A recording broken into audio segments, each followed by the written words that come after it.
As we all know that matter, it is divided into two categories: pure substances and mixture. Pure substances comprises of elements and compounds. By definition, a pure substance is one which is made up of only one kind of particle.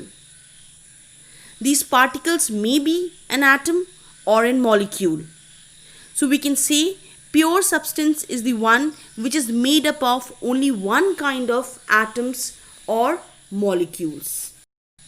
And so as you can see on your screen, these elements, the purple color balls, these are the atoms. So element is made up of only one kind of atom. Whereas ponder on your compound, it has got molecules.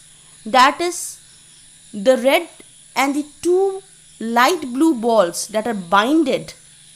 This one structure forms the molecule. So the molecule is actually the atoms binded together. You can see in a compound similar kind of molecules are present. Even though they have different atoms, but the molecules are same. So we can say by definition that all elements and compounds are pure substances because they contain only one kind of particle, whether it is in the form of a molecule or it is in the form of an atom. Whereas mixtures are considered to be impure substances. This mixture is the one which contains two or more different kinds of particles, atoms or molecules. In other words, a mixture contains two or more pure substances mixed together. Sugar solution, salt solution, LPG, petroleum, minerals, seawater, air, sugarcane juice, all these are examples of mixture. But today we will discuss the pure substances, that is elements and compounds in detail. As you can see on your screen, we have different kinds of elements. The first one, that is the nail. It is made up of iron. And this iron contains only one kind of atom, that is iron atom. Similarly, all the examples of elements that are shown from copper to gold to oxygen to aluminium, carbon, mercury, all these are elements and they contain only one kind of atom. A copper wire contains only copper atom. An oxygen contains only oxygen atom. Mercury contains only mercury atom. This graphite, which is made up of carbon, contains only carbon atom. A gold jewelry, it contains only atoms of gold. Thus we can say that elements, they are substances which cannot be split up into two or more simpler substances by the usual chemical methods of applying heat, light or electrical energy. This is made up of only one kind of atom. Every substance in this world is made up of one or more of these elements. There are 118 elements known at present, and out of which 94 elements occur in nature, while the remaining elements have been prepared artificially. We can say that every substance in this world is made up of one or more of these elements. Let us understand a few characteristics of elements. These elements can be either in solids, liquid or gases. The particles of these elements are alike. The smallest particle, as we discussed, is the atom. They can't be broken down anymore without completely destroying it. Like the 26 letters of the English alphabet combine in various different ways to make a very large number of words, similarly, these few elements combine together in various different ways to make extremely large number of materials and objects. Even the human body is made up of complex compounds formed by the combination of certain elements. On the basis of their properties, all the elements can be divided into three groups: metals, non-metals, and metalloids. Let us understand these three kinds of elements with the help of the periodic table. As you can see on the periodic table, the elements colored in yellow, they are the metals, while those which are in purple are the metalloids, and towards the extreme right, those elements which are in green are the non-metals. So we can say that in the periodic table, the left side is dominated by the metals and the extreme right is dominated by the non-metals, and in between the two we have got very few metalloids. Now let us discuss the properties of these metals, metalloids and non-metals with the help of examples. As you can see on the screen, the first category, that is metals, which dominate the periodic table. Most of the elements are metallic in nature. These metals are in the form of lead, tin, copper, zinc, silver, gold, platinum, mercury, magnesium, so on and so forth.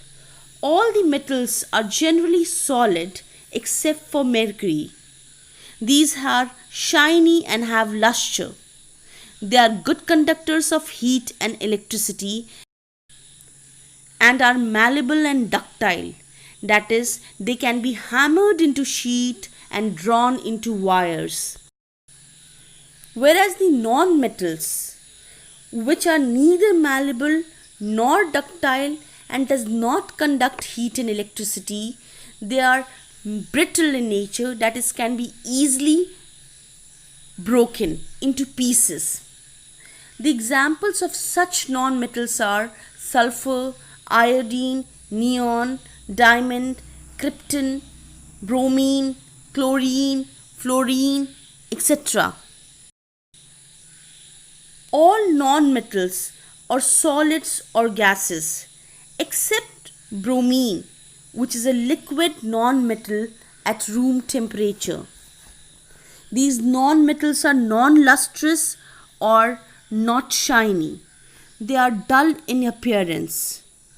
Iodine is a non-metal which have a lustrous appearance. The non-metals generally are soft and have low tensile strength, unlike the metals. They also have comparatively low melting and boiling point when compared to metals. Only one non-metal, that is graphite. Non-metals are not sonorous, whereas metals, they are sonorous. Sonorous means that they produce a ringing sound. Even though non-metals are small in number as compared to metals, but they play an important role in our daily life. In fact, life would not have been possible without the presence of non-metals on Earth. For example, carbon. It is one of the most important non-metals because all the life on this earth is based on carbon compounds.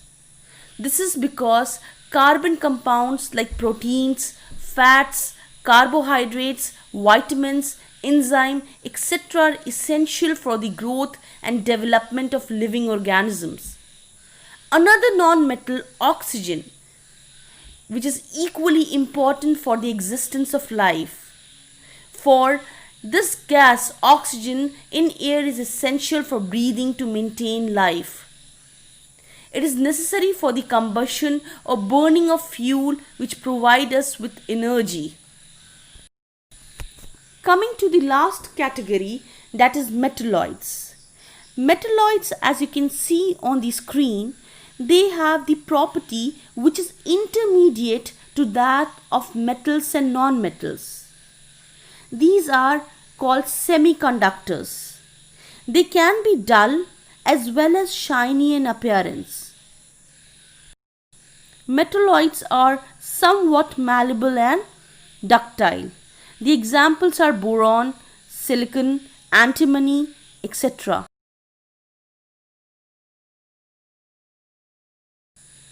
Coming to the next category of pure substance, that is compounds. The examples of compounds are sugar, water, salt, sodium hydroxide, calcium carbonate, copper sulfate. All these are compounds. A compound is a pure substance which is made up of two or more elements chemically binded together or chemically combined in a fixed proportion by mass. Let us understand the definition of compound with the help of the example. Let us take the example of the most simplest compound, that is water. The formula of water is H2O. That is, we can say that this water, it contains two hydrogen, that is two atoms of hydrogen and one atom of oxygen. It is a mixture of two or more elements, and these two or more elements contain two different atoms, that is atoms of hydrogen and atoms of oxygen.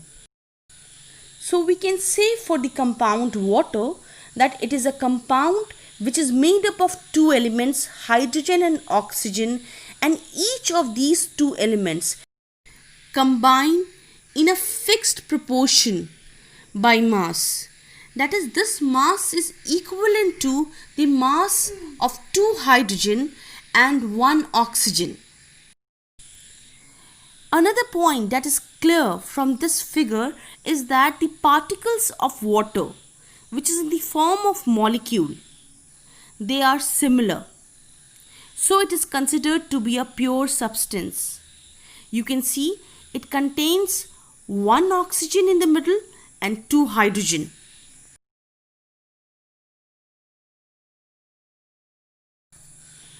With the help of this slide, let us try to differentiate between element and compound. This is a water molecule. This molecule of water, it is a compound. As you can see, even though this compound water, it comprises of hydrogen and oxygen. These are two different elements, and hydrogen as well as oxygen both are gases. But when these combine together, that is when two hydrogen and one oxygen, they combine together to form this molecule of water, it becomes a liquid. So we can say the properties of a compound are entirely different from those of its constituent elements. So these compounds, they are made up of similar kind of molecules, and the composition is fixed of a compound. A water molecule or a compound of water will never have two oxygen and one hydrogen. It will always have two hydrogen and one oxygen. This is the reason why that compounds have fixed melting and boiling point. We have seen the molecular arrangement of water in the previous slide, and we saw that all the molecules, they are similar. They look same. throughout the mass. So we can conclude that compound, it is a homogeneous substance. Now let us differentiate between elements and compounds. A compound contains atoms of different elements chemically combined together in fixed ratio, whereas elements, they have got the same kind of atom particles, and they are the smallest particle.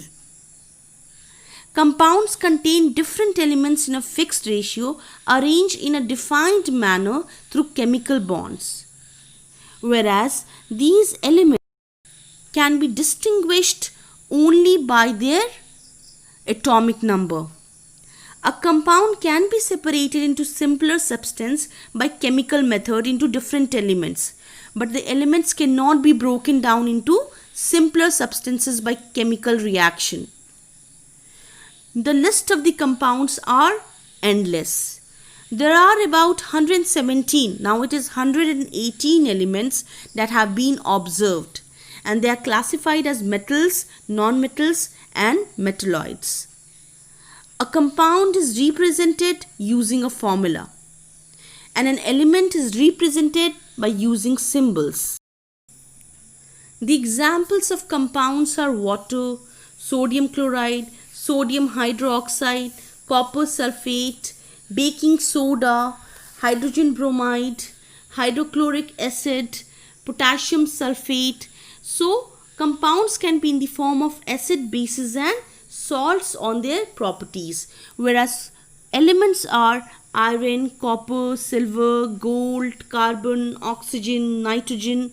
All these are elements and they can be divided into metals, non-metals and metalloids.